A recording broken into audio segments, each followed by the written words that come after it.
Bismillahirrahmanirrahim. Assalamualaikum warahmatullahi wabarakatuh.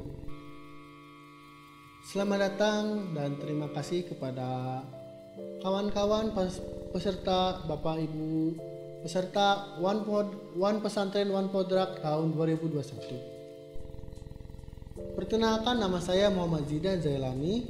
Saya perwakilan dari Pondok Pesantren Darul Arkom Muhammadiyah Garut, khususnya di bidang usaha klinik Dalwar Arkom. Terima kasih kepada panitia yang sudah menyempatkan dan juga memberikan kesempatan kepada saya untuk memberikan materi tentang marketing dan pemasaran di usaha pesantren, di lingkungan pesantren. Di sini kita akan menjelaskan tentang bagaimana sih kita mensustain nih. Kita membicarakan tentang bagaimana kita mempertahankan, bagaimana kita mencoba untuk meningkatkan penjualan dari yang tadinya hanya skala mikro, skala kecil misalkan 10 juta atau misalkan 5 juta, untuk meningkatkan kepada scale up, untuk meningkatkan penjualan dan juga pemasaran usaha kita. Yang pertama ada pertanyaan, bagaimana konsep pemasaran di pesantren kita, yaitu di klinik Darul Arkom.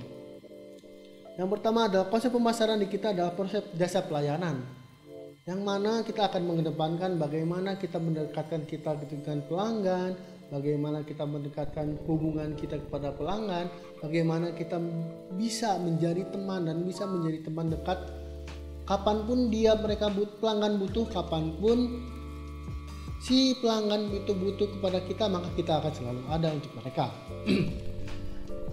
Di klinik Darul Arkom Muhammadiyah Garut, di klinik Darul Arkom, konsep pemasaran menyatakan bahwa penyampaian tujuan dan organisasi tergantung pada penentuan dan kebutuhan serta keinginan target pasar dan mengantarkan kepuasan yang diinginkan secara lebih efektif dan efisien daripada para pesaing. Nah, yang membedakan di klinik Darul Arkom di sini adalah bagaimana kita secara efektif dan juga efisien memberikan suatu keunggulan, bagaimana suatu kelebihan dari klinik-klinik yang ada di sekitar Darul Arkom. Sehingga kita akan menarik lebih banyak pelanggan, lebih banyak penjualan dari yang kita inginkan, seperti itu. Ada 5 langkah yang mana akan disebutkan satu persatu untuk menciptakan konsep pemasaran. Yang pertama itu adalah strategi pemasaran yang digerakkan dengan pelanggan dengan tujuan mendapatkan, mempertahankan, dan juga menumbuhkan pelanggan sasaran.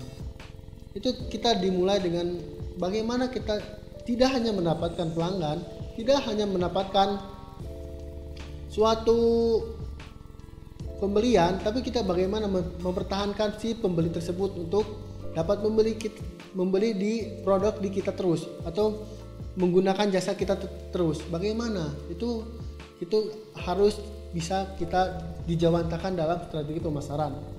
Terus yang kedua itu adalah pemasar harus memahami pasar dan juga kebutuhan serta keinginan pelanggan. Kita membicarakan tentang supply and demand. Seperti itu kawan-kawan peserta OPOP 2021. Bagaimana kita membicarakan tentang kebutuhan dan juga bertemu dengan produk kita. Bagaimana? Nah, di klinik Darul Arkom gitu, pastilah kebutuhan yang dimunculkan oleh lingkungan Darul Arkom ataupun lingkungan pesantren itu adalah salah satunya adalah pelayanan kesehatan. Pastilah dengan santri yang 1000 lebih atau misalkan 500 atau bahkan pasti ada beberapa orang yang membutuhkan pelayanan kesehatan, baik itu dari batuk, demam, dan sebagainya, pengobatan yang lain sebagainya, itu pasti dibutuhkan. Nah, kita ketemunya itu adalah di situ. Bagaimana kita memenuhi kebutuhan yang dibutuhkan oleh si santri ataupun si target penjualan kita tersebut. Dan terus yang ketiga, pemasaran membangun program pemasaran yang benar-benar memberikan nilai unggul tadi yang saya sudah sebutkan. Yang keempat adalah membangun hubungan pelanggan yang menguntungkan dan menciptakan kepuasan pelanggan. Dan yang terakhir adalah perusahaan mendapatkan hasil dari hubungan pelanggan yang kuat dengan menangkap nilai dari pelanggan. Ketika kita berbicara tentang scale up bisnis, maka kita ingin mengembangkan usaha kita lebih besar, mengembangkan usaha kita lebih panjang, seperti itu kan teman-teman. Nah, Maka kita akan membicarakan tentang sustainabilitas bisnis, yaitu keberkesinambungan. Bagaimana sih kita mendekatkan bisnis kita dengan konsumen kita lebih dekat, lebih intim? Di sini ada video contoh cuplikan yang saya ikuti dari salah satu entrepreneur muda di Indonesia.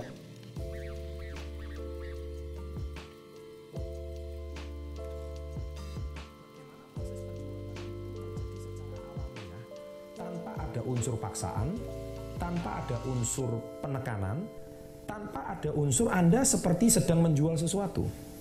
Nah, itulah seorang penjual yang profesional. Nah, sebagai seorang yang bergerak di bidang penjualan, apapun yang Anda jual, entah itu barang ataupun jasa, saya yakin Anda harus bisa melakukan 2 tips ini. Ini yang sangat penting.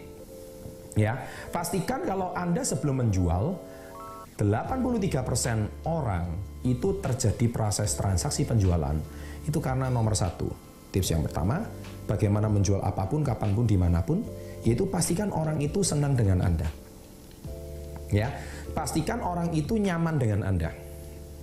Karena proses penjualan itu bisa terjadi kalau orang itu merasa nyaman dengan Anda, seperti sedia kala Anda itu seperti menganggap dia itu bukan orang asing. Dan Anda bukan seperti sedang kayak mau mengambil keuntungan dari dia. Ambil sebuah contoh, kalau misalkan kita mau beli mobil. Biasanya kita mungkin pernah dipresentasi sama orang si penjual mobil. Tetapi ujung-ujungnya sebelum terjadi transaksi penjualan, kita akan telepon dulu pada saudara kita, atau teman baik kita, atau siapapun yang Anda anggap pakar tentang mobil itu. Dan kalau pakar tersebut bicara sesuatu, ya mobil itu bagus, memang tipenya ini, memang harganya sekian, memang speknya seperti ini, maka Anda percaya dengan orang yang Anda anggap saudara atau pakar, yang mana Anda sudah merasa kenal dekat dan nyaman dengan dia, dan baru akhirnya Anda mengambil keputusan dengan si penjual mobil tersebut. Nah, sama. Nah, sahabat entrepreneur, bagaimana menciptakan kesan bahwa orang asing pun itu bisa seperti teman lama dengan Anda? Bagaimana orang asing itu merasa nyaman dengan Anda? Nah, kesalahan fatal banyak penjualan itu, si penjual adalah dia merasa dia harus mengambil keuntungan. Saya percaya semua penjual harus mendapatkan profit.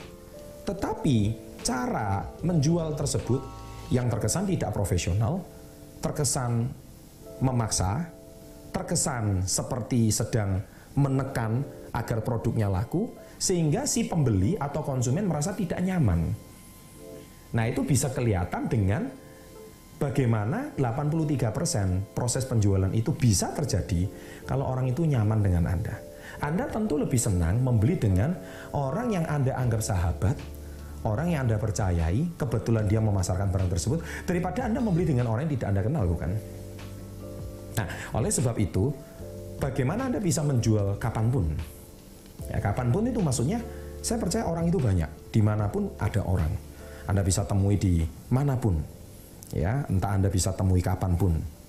Ya, mungkin Anda saat ini sedang reuni, ya, dengan teman-teman SD atau teman-teman SMP. Ya, jangan lama nggak ketemu, langsung topik pembukaan pertama langsung Anda menawarkan produk Anda. Nah, itu orang bisa tersinggung. Ya, tetapi sebaiknya bangun hubungan dulu. Cerita dulu masa lalumu bagaimana. Masih ingat nggak dulu di kelas kita ngerjain guru ini?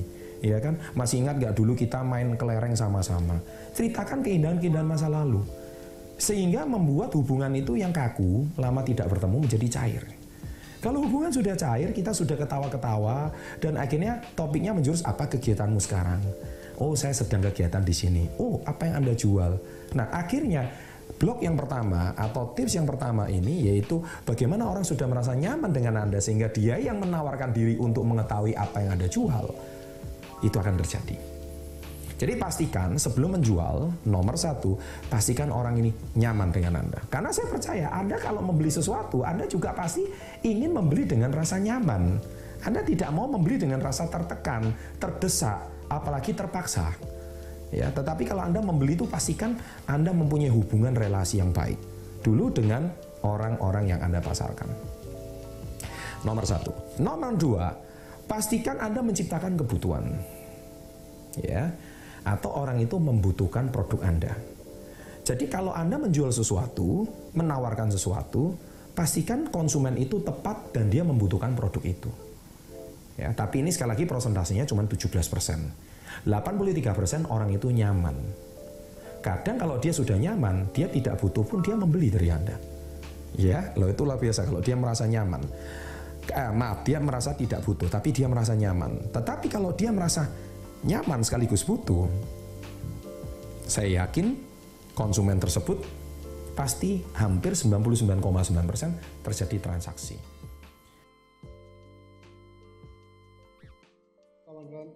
Kawan-kawan peserta semuanya, bahwa untuk meningkatkan bisnis maka kita harus meningkatkan kedekatan kita kepada pelanggan kita semua. Seperti itu teman-teman. Tanpa ada pemaksaan, tanpa ada yang dirugikan ataupun yang dicederai. Tapi ketika kita berbisnis maka kita harus keduanya untung.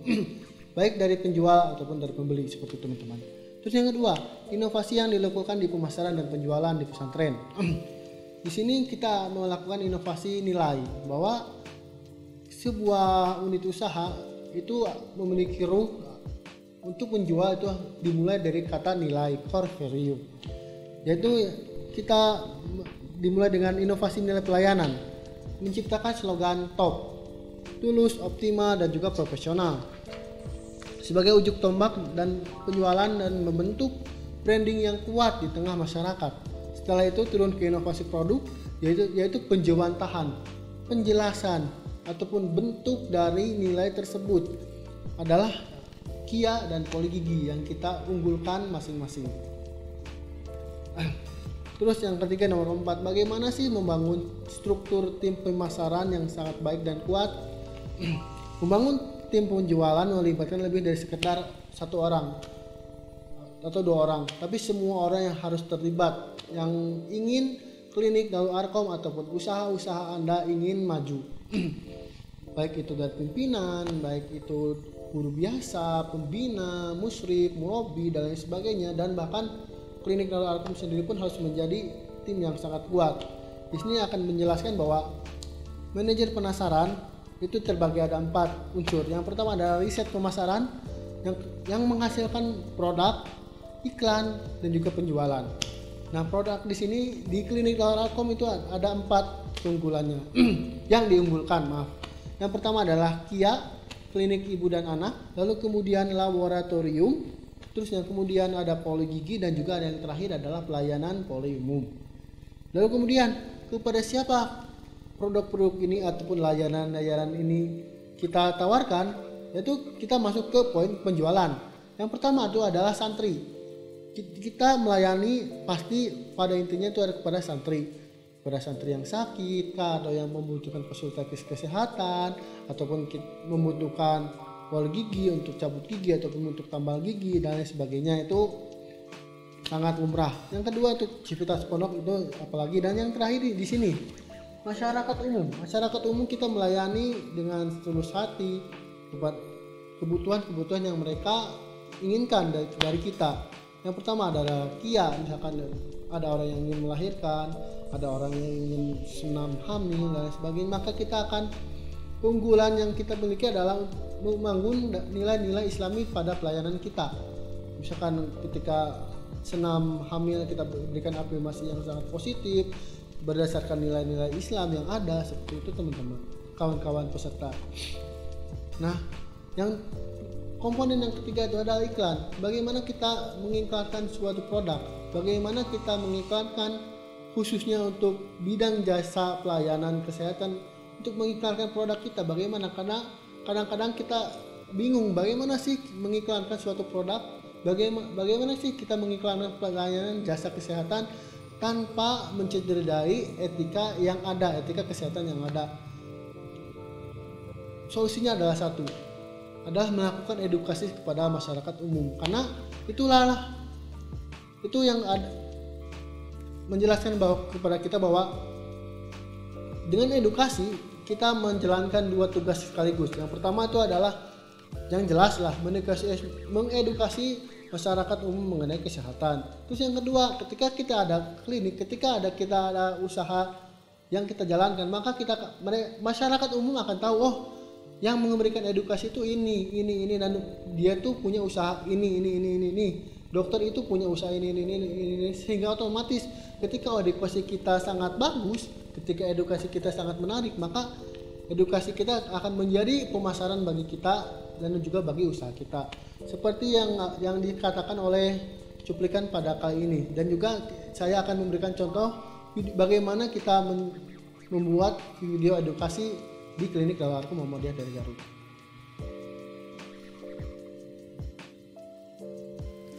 Hai guys, di video kali ini saya ingin membahas tentang digital marketing untuk profesi. Jadi misalkan kayak dokter gitu. Dokter seringkali dikatakan tidak boleh ngiklan, jadi tidak boleh jualan gitu ya. Karena kalau jualan gitu kan berarti kayak menjanjikan sesuatu yang sebenarnya belum, apa ya istilahnya, kode etiknya itu nggak boleh gitu ya, melakukan penjualan dalam arti ngiklan gitu. Apalagi ketika tahu digital marketing itu kan ngiklan di Facebook, ngiklan di Instagram dan sebagainya, which is oke, berarti saya dokter, saya nggak bisa nih gitu. Nah, kali ini saya ingin membahas di video kali ini tentang bagaimana sih sebenarnya dokter pun bisa menggunakan digital marketing dan tetap mematuhi yang namanya kode etik gitu ya, dengan nggak boleh jualan. Well, oke. So anyway, sebenarnya ketika kita berjualan, apa sih yang terjadi itu sebenarnya? Basically, kalau Anda ditanya, kenapa Anda beli gadget Anda? Atau kenapa Anda beli apapun yang Anda beli saat itu karena Anda mengerti bahwa Anda membutuhkannya, bahwa barang tersebut atau jasa tersebut memiliki value khusus. Anda mengerti, kuncinya adalah Anda mengerti bahwa Anda butuh, maka Anda membeli. Jadi kita berangkat dari situ, oke? Jadi kalau seorang dokter bisa membuat Anda butuh, membuat pasiennya atau calon pasiennya butuh servis dia, berarti orang tersebut bisa menginginkannya tanpa si dokter tersebut harus hard sell. Get the idea ya. Jadi idenya seperti itu. Nah sekarang bagaimana caranya si dokter tadi bisa membuat orang jadi pengen? Simple guys, edukasi with content. Jadi always konten ini disebut dengan content marketing. Jadi kalau ada dokter, Anda menggunakan namanya content marketing.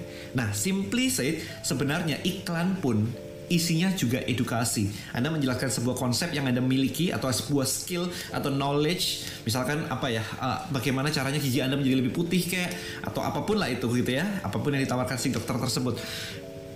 Iklan Anda sebenarnya adalah edukasi bahwa Anda bisa loh mendapatkan ini dengan harga sekian. Sebenarnya kan seperti itu, karena jualan yang hard sell gitu nggak boleh. Anda bisa menggunakan approach bahwa pakai konten ini. Jadi misalkan Anda membuat kayak cerita bahwa ternyata step-step untuk memutihkan gigi adalah ini. Option yang dimiliki pasar saat ini untuk memutihkan gigi adalah A, B, C, D. Ini kelebihannya ini kelebihannya ini kelebihannya ini gitu. That's it. Tapi Anda bikin konten tuh banyak. Jadi bukan cuma satu aja terus berharap berhasil gitu ya. Banyak. Yang pertama banyak. Kedua, konten tersebut butuh exposure.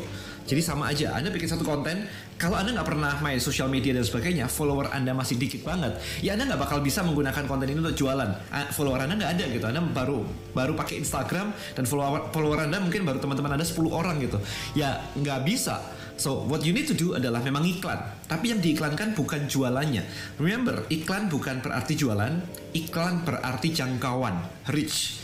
Jadi kalau Anda posting cuma 10 teman Anda yang lihat, dengan iklan Anda bisa mentarget daerah, misalkan daerah tempat Anda praktek misalkan. Nah dari situ Anda bisa mentarget jumlah yang lebih besar, misalkan 1 juta orang atau 500.000 orang yang tinggal di daerah situ, sehingga tidak hanya 10 orang aja yang melihat iklan Anda, tapi ratusan ribu orang melihat iklan Anda. Dan hopefully dari situ menciptakan interest buat mereka untuk datang ke tempat Anda, praktek Anda dan sebagainya untuk mulai konsultasi. Kemudian dari sana Anda membangun Disneyland Anda. Kalau Anda dokter kulit misalkan, Anda bisa membuat orang tertarik untuk check up kulit mereka misalkan, seperti itu. Setelah mereka datang, Anda bisa melakukan yang namanya upsell. Anda bisa menawarkan serumnya, paketnya, lotionnya, krimnya, krim pagi, krim malam lah dan sebagainya. Which is itu juga harus dibangun ya. Jadi as a dokter pun Anda nggak berpikir cuma jualan kemampuan Anda aja, tetapi bagaimana Anda membangun Disneyland di belakangnya itu. Jadi bisa dibuat lebih gede lagi gitu kan. Itu yang disebut dengan profit maximizer. Jadi sebenarnya kalau ditanya lagi, bisakah dokter pakai digital marketing untuk naikin omsetnya luar biasa banget? Ya bisa banget. Kan basically cuma kasih edukasi sebanyak mungkin. Cuman karena dokter nggak biasa melakukan itu dengan digital marketing dan sebagainya, maka membuat edukasi video konten kayak begini itu menjadi sesuatu yang di luar zona nyaman mereka. Which is kalau Anda mau pakai digital marketing, apapun usaha Anda, memang Anda harus keluar dari zona nyaman Anda. Jelas men, this is something new. Digital marketing is something new. Jadi nggak zaman dulu yang jualan tuh cuman kayak menunggu, duduk diam, ada pasien datang dan sebagainya. No, we have to take action. Kita harus melakukan sesuatu di sosial media, di YouTube, di Instagram, di Facebook. Anda benar-benar harus melakukan ini supaya bisa jemput bola. So hopefully video ini bisa memberikan Anda wawasan bahwa sebenarnya edukasi buat siapapun itu bisa dilakukan dan itu bisa menciptakan interest and demand terhadap produk dan jasa Anda. Jadi meskipun ada dokter, Anda tetap bisa menggunakan namanya digital marketing. Hopefully this video useful banget buat Anda. Thank you so much for watching this video.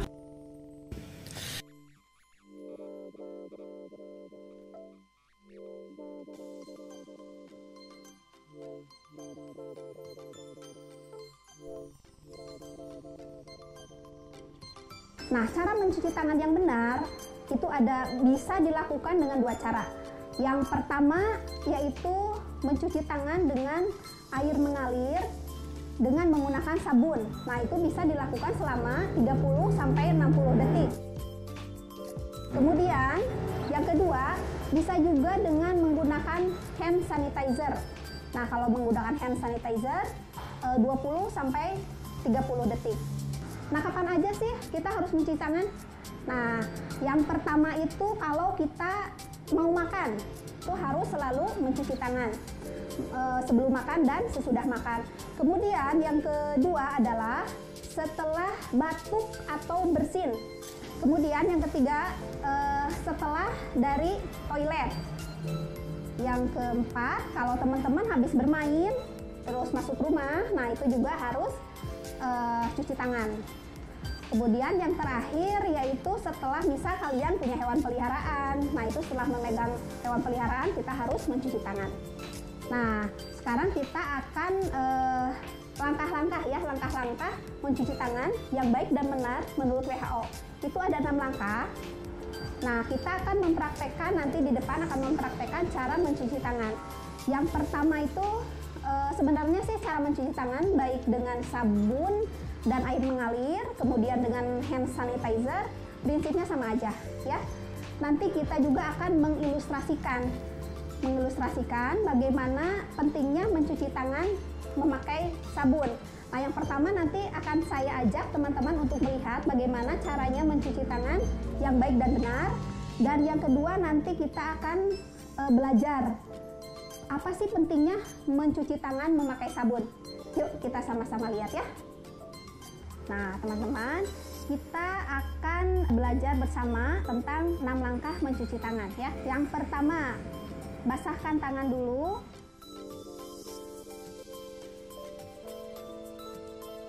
Nah, terus tuang sabun, ratakan ke telapak tangan. Terus setelah telapak tangan, yang ketiga, gosok kedua telapak tangan dan sela-sela jari kedua tangan.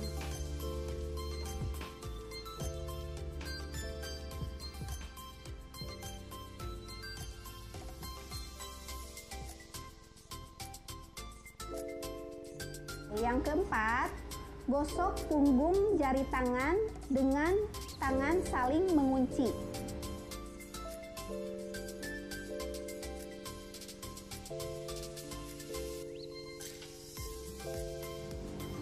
Kemudian yang kelima, gosok ibu jari kiri dengan cara diputar di dalam genggaman tangan kanan. Lakukan juga pada kedua tangan. Nah, yang keenam yaitu putar ujung jari tangan kita ya, supaya kuku kita juga terbersihkan. Jadi kucupkan jari tangan kanan terus digosokkan ke telapak tangan kiri. Nah, lakukan sebaliknya. Di WHO itu ada 6 langkah cuci tangan, tapi kita bisa tambahkan pergelangan tangan juga jangan lupa ya, harus digosok. Nah, kemudian setelah pergelangan tangan digosok, basuh sampai bersih dan keringkan.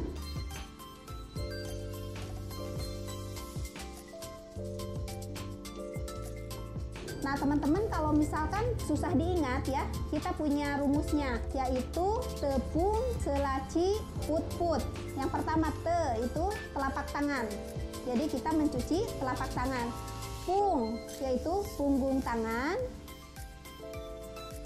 Sela-sela jari. Ci yaitu untuk mengunci, untuk menggosok punggung jari tangan kita. Nah, yang terakhir itu foot yaitu dengan cara ujung-ujung kuku kita juga bersih. Nah, jadi kuncinya itu ingat aja, tepung, selaci, foot.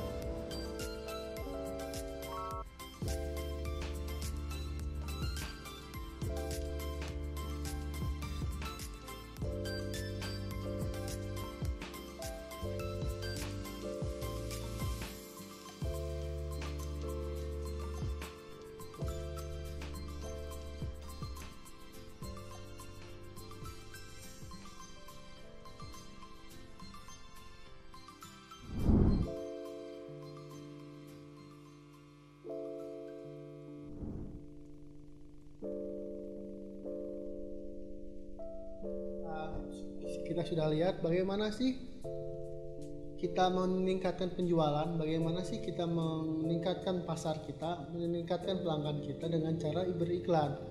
Nah, berdasarkan dari video tersebut bahwa di pelayanan kesehatan juga bisa mengiklan dengan cara mengedukasi masyarakat luas, mengedukasi lingkungannya kita, mengedukasi orang-orang di sekitar kita, sehingga mereka akan tahu bahwa orang yang mengedukasi itu punya usaha.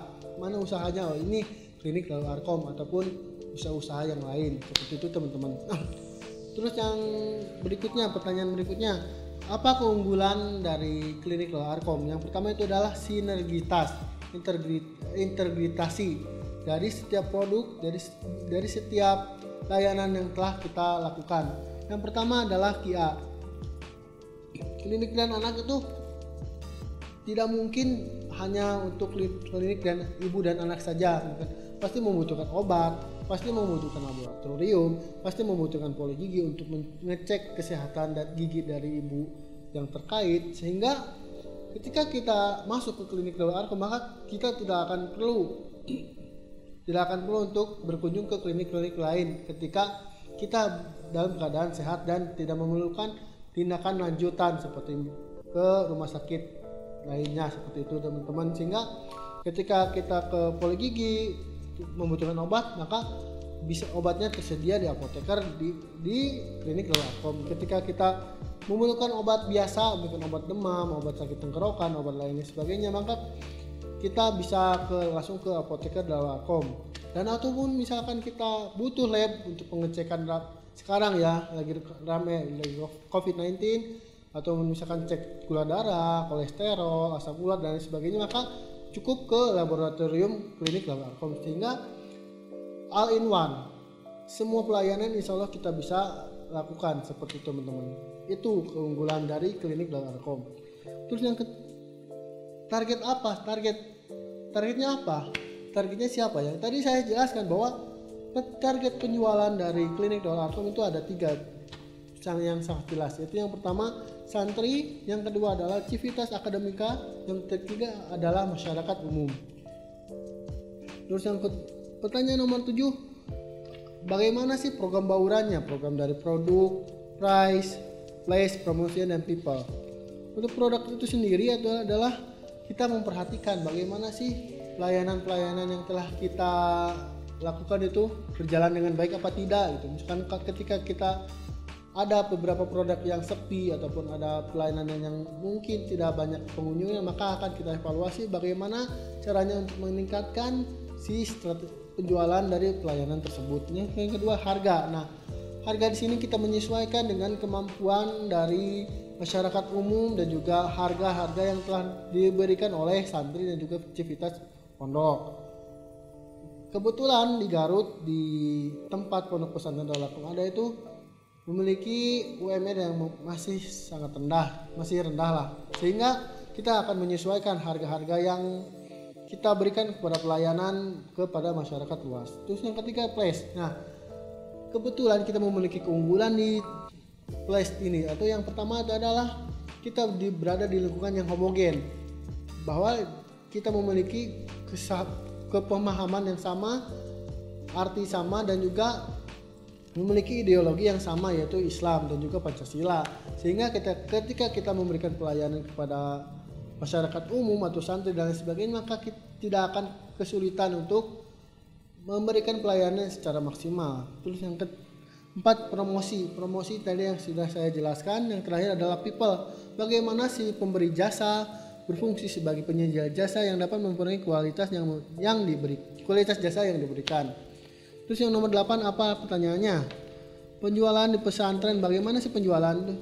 Ada 5 langkah. Memahami pasar sebagai keinginan, terus merancang strategi pemasaran yang digerakkan oleh pelanggan yang tadi saya jelaskan, terus membangun program pemasaran yang benar-benar memberikan pelayanan yang maksimal, terus membangun hubungan pelanggan dan yang menguntungkan dan menciptakan kepuasan yang tadi disebutkan oleh mentor kita dan cuplikan kita ketika membangun hubungan yang itu ada sesuatu yang penting. Yang terakhir adalah menangkap nilai dari pelanggan untuk menciptakan keuntungan dan ekuitas pelanggan.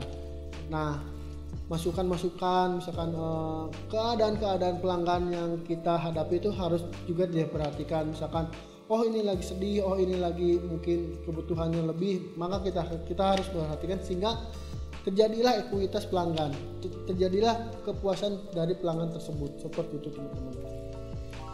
Tuh, kenapa kok ada orang harus menjual?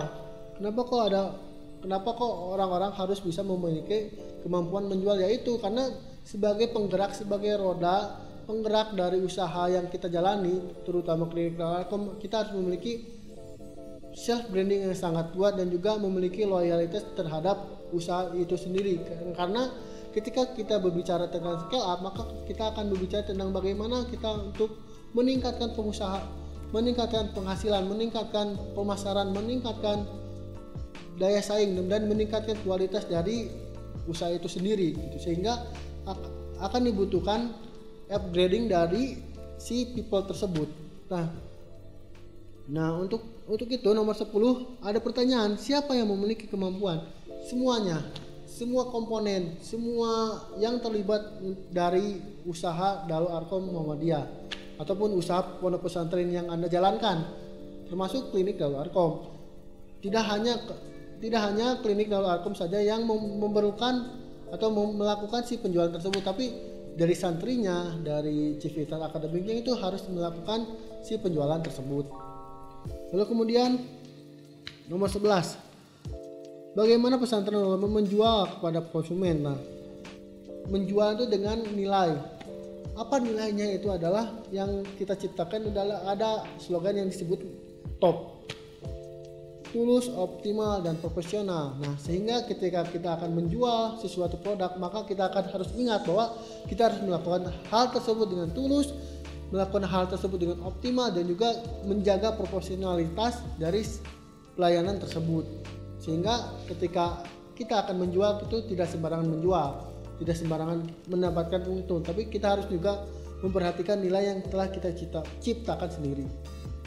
Terus nomor 11, nomor 12 itu adalah bagaimana pesantren Al-Ulum menjual dan juga memberikan layanan kepada konsumen. Nah, kita memberikan hal tersebut dengan melalui analisis SWOT. Nah, SWOT itu adalah strength, weakness, opportunity, dan threat. Kita harus mengetahui terlebih dahulu bagaimana keadaan eksternal kita, bagaimana keadaan internal kita.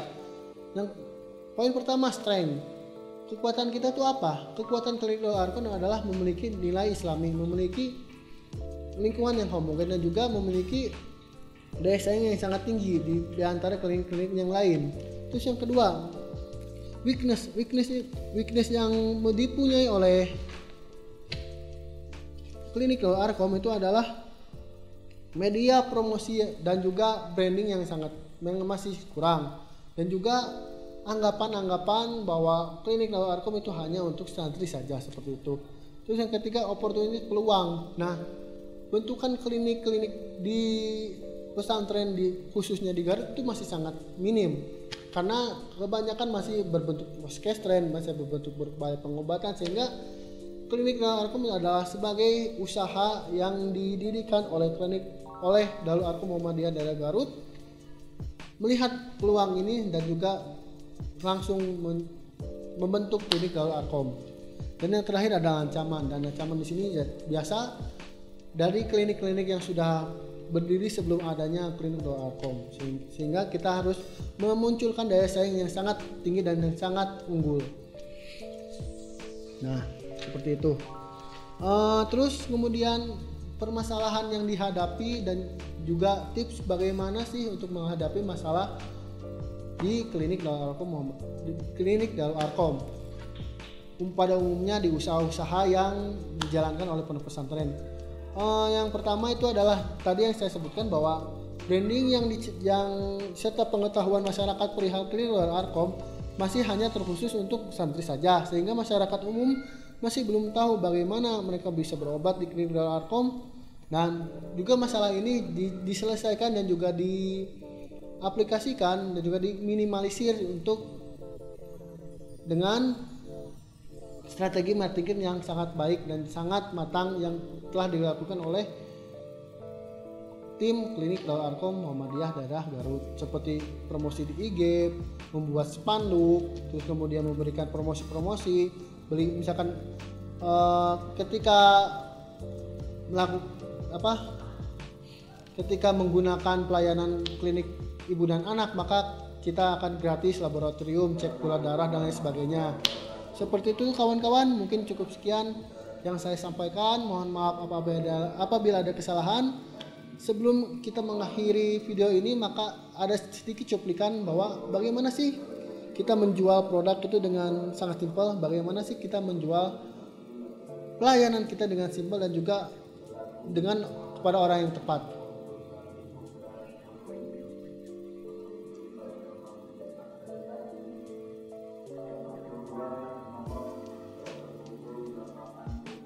Sell me this pen.